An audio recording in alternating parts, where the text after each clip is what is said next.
Lastly, two documents, namely the MOU between the Reserve Bank of India and the European Securities and Market Authority and the administrative arrangement on advanced electronic seals and signatures, will be exchanged between His Excellency Mr. Hervé Delphin, EU Ambassador to India, and Shri Saurabh Kumar, Ambassador of India in Brussels.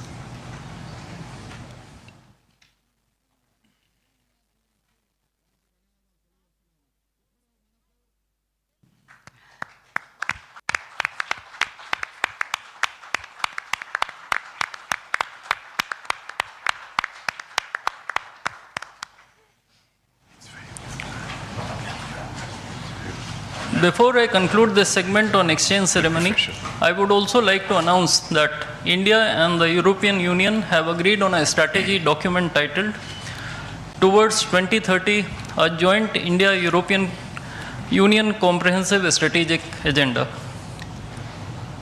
I now request the spokesperson of the Ministry of External Affairs to conduct the rest of the proceedings.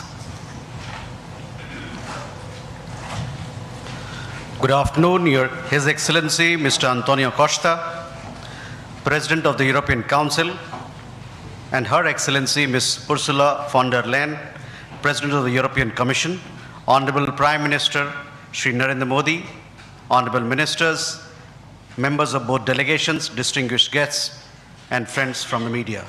We will now have the press statements. Media के साथियों, नमस्कार। अपने दो करीबी मित्रों president Costa और president von der lion का इस अभूतपूर्व भारत यात्रा में स्वागत करते हुए मुझे बहुत खुशी हो रही है। कोस्टा जी अपनी सरल जीवन शैली और समाज के प्रति प्रेम के आधार पर लिस्बन के गांधी के नाम से जाने जाते हैं और उर्सुला जी जर्मनी की पहली महिला रक्षा मंत्री नहीं, यूरोपियन यूनियन कमीशन की भी पहली महिला प्रेसिडेंट बनकर पूरी दुनिया के लिए एक प्रेरणा है। कल एक ऐतिहासिक क्षण था जब पहली बार यूरोपियन यूनियन के लीडर्स भारत के गणतंत्र दिवस समारोह में मुख्य अतिथि के रूप में शामिल हुए। आज एक और ऐतिहासिक अवसर है जब विश्व की दो सबसे बड़ी लोकतांत्रिक शक्तियां अपने संबंधों में एक निर्णायक अध्याय जोड़ रही है। फ्रेंड्स, पिछले कुछ वर्षों में भारत और यूरोपियन यूनियन के संबंधों में उल्लेखनीय प्रगति हुई है। साझा लोकतांत्रिक मूल्यों, आर्थिक सिनर्जी और मजबूत पीपल टू पीपल टाइज के आधार पर हमारी साझेदारी नई ऊंचाइयों तक पहुंच रही है। आज हमारे बीच 180 बिलियन यूरो का ट्रेड है। 8 लाख से अधिक भारतीय यूरोपियन यूनियन के देशों में रह रहे हैं और सक्रिय योगदान दे रहे हैं। हमने स्ट्रेटेजिक टेक्नोलॉजी से लेकर क्लीन एनर्जी, डिजिटल गवर्नेंस से लेकर डेवलपमेंट पार्टनरशिप, हर क्षेत्र में सहयोग के नए आयाम स्थापित किए हैं। इन्हीं उपलब्धियों के आधार पर आज की समिट में हमने समाज के सभी वर्गों को लाभ पहुंचाने वाले कई निर्णय लिए हैं। फ्रेंड्स, आज भारत ने अपने इतिहास का अब तक का सबसे बड़ा फ्री ट्रेड एग्रीमेंट संपन्न किया है। आज 27 तारीख है। ये सुखद संयोग है कि आज ही के दिन यूरोपियन यूनियन के 27 देशों के साथ भारत ये एफटीए कर रहा है। यह एक ऐतिहासिक समझौता हमारे किसानों, हमारे छोटे उद्योगों, इसके यूरोपियन मार्केट तक पहुंच आसान बनाएगा, मैन्युफैक्चरिंग में नए अवसर पैदा करेगा और हमारे सर्विसेज सेक्टर के बीच सहयोग को और प्रबल करेगा। इतना ही नहीं, यह एफटीए भारत और यूरोपियन यूनियन के बीच इन्वेस्टमेंट को बूस्ट करेगा, नई इनोवेशन पार्टनरशिप बनाएगा और वैश्विक स्तर पर सप्लाई चेन को मजबूत करेगा। यानी यह सिर्फ ट्रेड एग्रीमेंट नहीं है, यह साझा समृद्धि का नया ब्लूप्रिंट है। फ्रेंड्स, इस महत्वाकांक्षी एफटीए के साथ साथ हम मोबिलिटी के लिए भी एक नया फ्रेमवर्क बना रहे हैं। इससे भारत के स्टूडेंट्स, वर्कर्स और प्रोफेशनल्स के लिए यूरोपियन यूनियन में नए अवसर खुलेंगे। साइंस एंड टेक्नोलॉजी में हमारा लंबे समय से एक व्यापक सहयोग रहा है। आज हमने इन महत्वपूर्ण लिंकेजेस को भी और मजबूत करने का निर्णय लिया है। फ्रेंड्स, रक्षा और सुरक्षा सहयोग किसी भी स्ट्रेटेजिक पार्टनरशिप की नींव होती है और आज हम इसे सिक्योरिटी एंड डिफेंस पार्टनरशिप के जरिए औपचारिक रूप दे रहे हैं। इससे काउंटर टेररिज्म, मैरीटाइम और साइबर सिक्योरिटी में हमारी साझेदारी और गहरी होगी। यह रूल्स बेस्ड इंटरनेशनल ऑर्डर के प्रति हमारी साझा प्रतिबद्धता को भी बल देगा। इंडो पैसिफिक क्षेत्र में हमारे सहयोग का दायरा और बढ़ेगा और इसके साथ हमारी डिफेंस कंपनियां को डेवलपमेंट और को प्रोडक्शन के नए अवसर साकार करेगी। फ्रेंड्स, आज की इन उपलब्धियों के आधार पर हम अगले 5 वर्ष के लिए एक और भी एम्बिशियस और होलिस्टिक स्ट्रेटेजिक एजेंडा लॉन्च कर रहे हैं।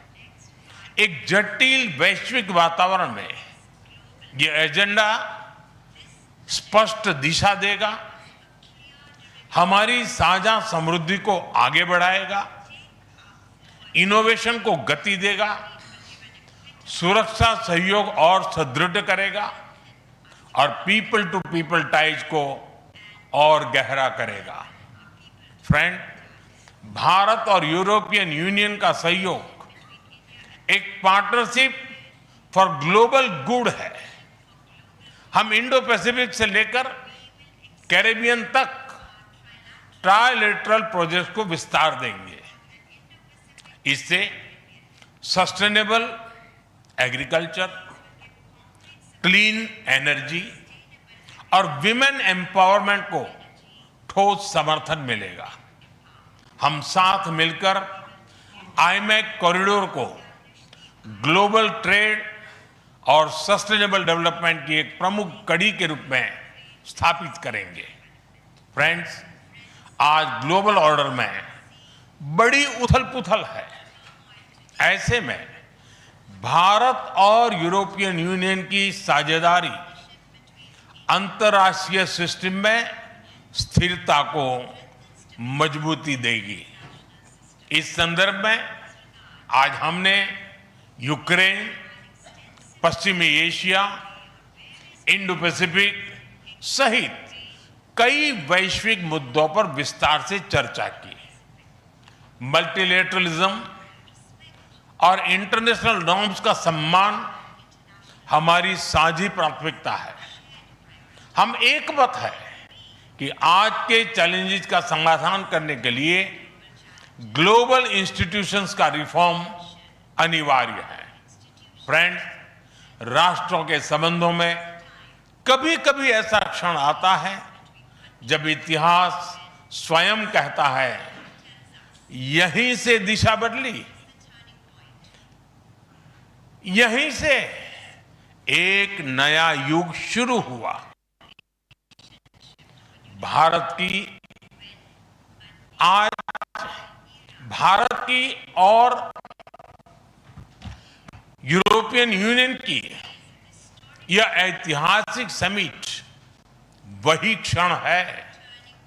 मैं एक बार फिर इस अभूतपूर्व यात्रा के लिए, भारत के प्रति आपकी मित्रता के लिए और हमारे साझा भविष्य के प्रति आपकी प्रतिबद्धता के लिए प्रेसिडेंट कोस्टा और प्रेसिडेंट फॉन डेर लायन का हार्दिक धन्यवाद करता हूं। Thank you.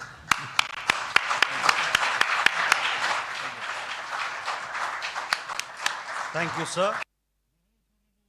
Request His Excellency, Mr. Antonio Costa, President of the European Council, to give his remarks to the media. Prime Minister Narendra Modi, my dear friends, dear Ursula, Ministers, dear Kaya and Maros, good afternoon. Thank you, dear Prime Minister Modi, for welcoming us on this special occasion.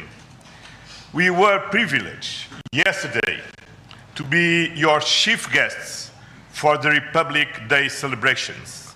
Such an impressive display of India's capabilities and diversity.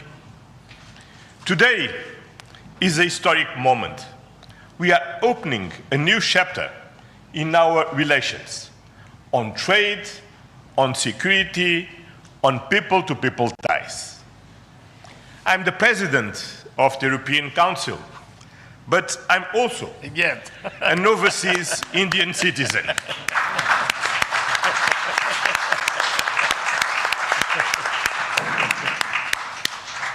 Then, as you can imagine, for me, it has a special meaning. I'm very proud of my roots in Goa, where my father's family came from. And the connection between Europe and India is something personal to me. Also because we conclude today our trade negotiations. We relaunched at the latest meeting that I had the pleasure to host in May 2021 in my previous capacity. Our summit sends a clear message to the world. At a time when the global order is being fundamentally reshaped, the European Union and India stand together as a strategic and reliable partners. Today, we are taking our partnership to the next level. As the two largest democracies in the world, we are working hand in hand to deliver concrete benefits for our citizens and to shape a resilient global order that underpins peace and stability, economic growth, and sustainable development. I would like to share three messages. First, the European Union and India must work together towards our shared prosperity and security. India is the world's fastest growing major economy. Trade has flowed between our two continents for centuries. And trade is crucial geopolitical stabilizer and the fundamental source of economic growth. Trade agreements reinforce rules-based economic order and promote shared prosperity. That's why today's free trade agreement is of historic importance. One of the most ambitious agreements ever concluded, creating a market of 2 billion people. In a multipolar world, the European Union and India are working together to grow spheres of shared prosperity. But prosperity does not exist without security.